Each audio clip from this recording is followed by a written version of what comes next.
Welcome to another episode of T-Sports Texas High School Football. In this episode, we'll discuss the state championship games for 6A and 5A. First, I'd like to congratulate from the DFW area, South Oak Cliff and DeSoto for winning the 5A Division II and 6A Division II state championship, respectively, for this 2025 season. As predicted, they both came out strong and left no prisoners.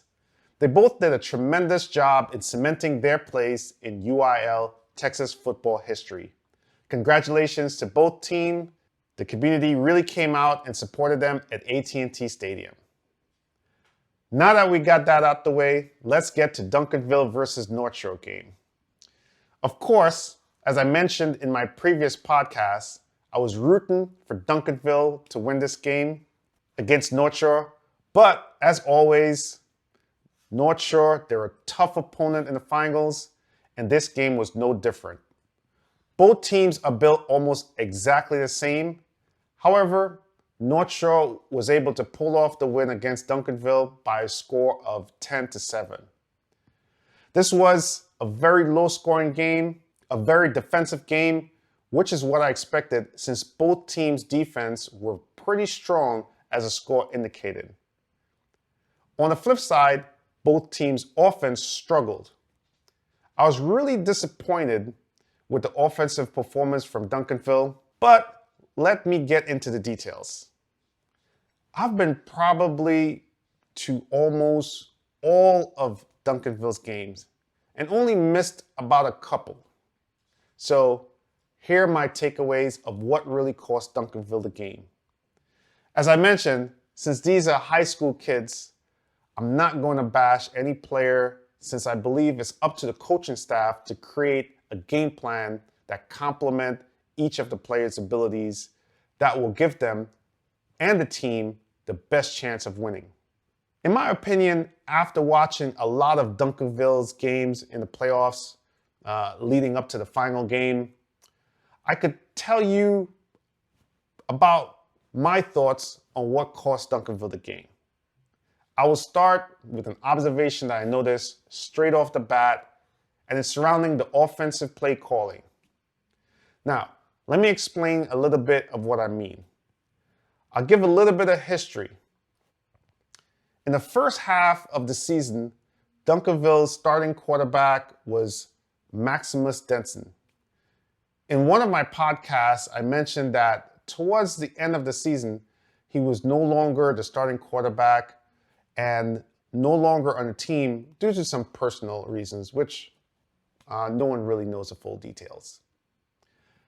Therefore, the backup quarterback, Jacorin Rivers, started in his place.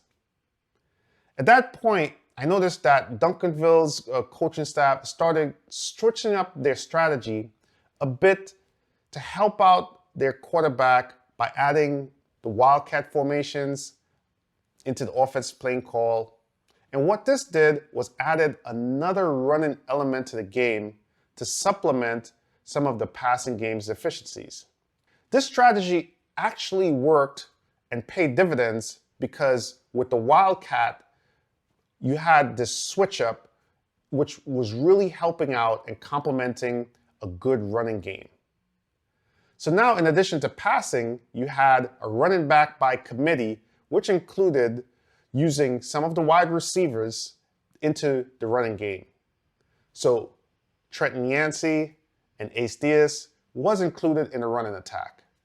This actually worked, and they were able to win the last few games in the district and continued this strategy into the playoffs, which also worked and got them all the way to the state championship game. Now, here's where things fell off. For some reason, Duncanville's offensive coaching staff decided to change the strategy in the final game against North Shore, which was a total head-scratcher. Because if your strategy got you this far, why would you change in the final game? While I was watching the game, it was apparent that instead of using the Wildcat and relying on the running game as a complement, they went really pass heavy. Or should I say, they pass heavier than in the past games.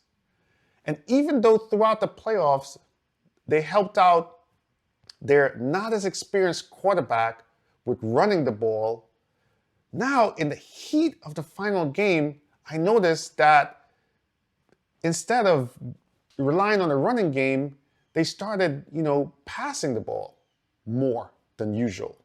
And just to confirm that I wasn't imagining it, I went down and looked at the stats. So let's break down the last 7 game stats prior to the North Shore game. So I looked it up, and the first game that the backup started was against Mesquite. For this game, it was a fairly easy game. So Duncanville's passing attempt was around 29 passes, which is rather high, but it was a blowout game. The game was rather easy, and the quarterback had a really good game. The next game against Cedar Hill, Duncanville's passing attempt was 25 attempts in that game. The following game against Temple, which was the first playoff game Duncanville had, 20 attempts. Followed by the Rockwall Heath, 25 passing attempts. The next game against Klein Collins, 18 passing attempts. The game against Waxahachie, 19 passing attempts. And then the semifinal game against Allen Eagles, 20 passing attempts. You see the pattern here, right? In terms of rushing, it was also pretty balanced. The difference in the finals, Duncanville decided to throw the ball 35 times. I repeat, 35 times, way above the average passing attempts. And it wasn't due to the fact that Duncanville was behind by 21 points, for example, where they were trying to get back in the game. This was an extremely low-scoring game, but yet still, they decided to throw the ball 35 times, which I couldn't understand why.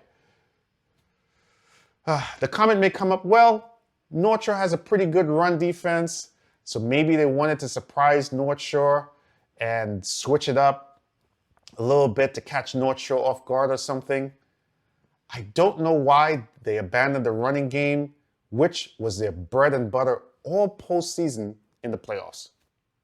Now, North Shore also went against a strong Duncanville defense and had the same problem in terms of running the ball.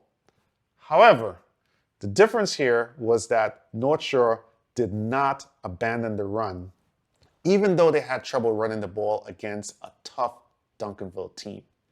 They kept at it, until they were basically able to move the ball close enough and gain enough yards where they got themselves into scoring position to kick a field goal late in the game, which turned out to be the difference in the game. Why would Duncanville not stick to running the ball? I believe this was a huge mistake on their part, because even though you're having trouble running the ball for Duncanville is the strength of the team.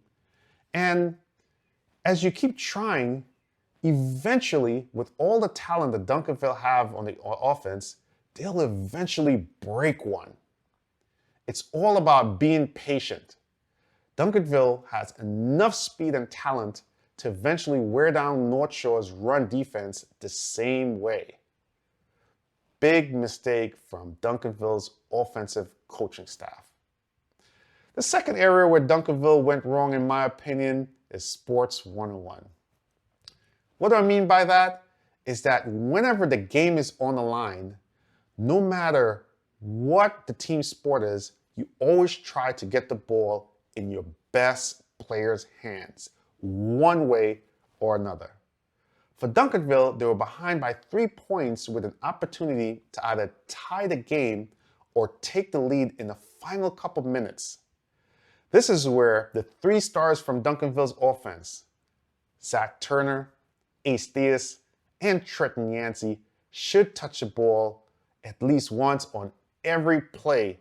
This wasn't the case, and it cost Duncanville big time. There were a few other lapses in terms of the coaches not getting the play in time, which is a bit annoying and frustrating. But again, this is a deficiency on the offensive coaching staff. If it happened once, I would say, no big deal. It happens in the heat of the battle. Sometimes you lose track of the clock. But it didn't happen just once. It happened multiple times on key, critical times of the game. Well, to recap, Duncanville definitely went away from what worked and got them to the championship game. My thing is, if your strength is running the ball and you've created a complementary style to help the passing game, and it worked well, why change for the final? When you have confidence in your team, it shouldn't matter. Even if the opponent knows exactly what you're going to do, you should be daring them to stop you. You should be able to tell your opponent you're running the ball to the left and dare them to stop you going to the left. You should be able to tell your opponent you're running to the right and dare them to stop you running to the right. And the same goes for if I'm coming up the middle, try to stop me. That's how you win championship games. I've seen Duncanville coaching staff do this before in the last game they lost against North Shore. I won't go into any details because it brings back some bad memories, but I'll just say this. For some reason, Duncanville has a habit of changing the strategy and the playing style when it comes to the final game. I don't understand why they don't stick to the same style that they've been playing, which got them there. This time, they changed it and it backfired. Funny enough, the 2 championship games that Duncanville actually won against North Shore, they stuck with their style and approach that got them there, and that's why they left the stadium victorious on those occasions. Lessons learned. I hope that Duncanville in the future makes it back to the final, and hopefully next time they learn not to outsmart themselves by sticking to what's worked and just playing their game. I would like to end on a positive note. Congratulations to all the seniors on the team who are graduating and will go off to play college football. I wish them all the best because at the end of the day, it's a great opportunity, and I hope that they all make the best of it, both academically and in sports. I'm still a Duncanville fan and looking forward to the next season. I'm very grateful because there are many teams that never get to experience being in a state championship game. And even though Duncanville may not have won every state, it's definitely an accomplishment to being in the finals 6 times in the past 8 years. Stay tuned for future episodes of T-Sports Texas High School Football, and don't forget to like and subscribe. Thank you.